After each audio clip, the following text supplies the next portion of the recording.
ایرو دمجمعنا اسپیده بشک مامۆستایان ناحیە شێلادزێ ئاسەربەقازە ئامێدیەک و نێزیکی چل مامۆستایان بووینە. لەسەر جادا سەرەکیە ناحیە ناوبری بوو ماوەیە نێزیکی دوو دەمژمێران بایکوتە هۆڵێن خواندنێ کرینە هەمبەر گیربوونا موچەیەوان. کۆپێترە ji سەد ڕۆژان نەهاتیە دان. پیام منایی که با خلک باجر سلیمانی باجر حلمت و قربانی کوچه جا استمکاری و ظلم و زورداری چه لاینه که قبیل نکریه پیام منا دوی اوه بو خلک پارزگاه دو که هیوی دارم جو قالب چارچوب برتس که حزبیاتی بین داره و استم و زورداری چه کسی که قبیل نکن و داخازا مافن خوی راه بگر وەک مامۆستا دەڤەرا شێلاتزێ ئەم دێ بەردەوامیە vê çalakiyê û vê baykuta holê xwandinê keyên çunkî em mafê me yê serekiye ev mavê sê mangan em mûçe nedaye fermanberan ne bes mamostan hemû fermanberan ême em daxwazê dikeyn ev yanî bû hemî fermanbera bît ke pêdaçûnek xwe bikin em desalate.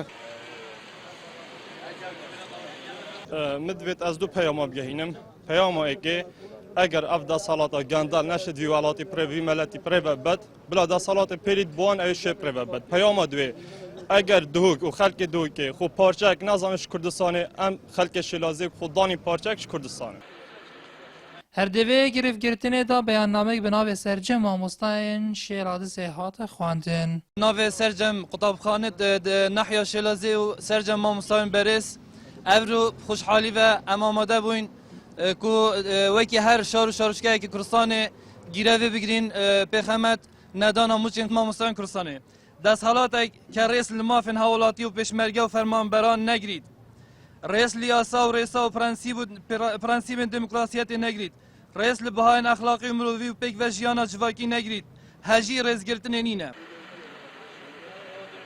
هەیاما نێزیکی 111 ڕۆژە موچەیە فەرمانبەرên هەرێمێ نەهاتیە دان.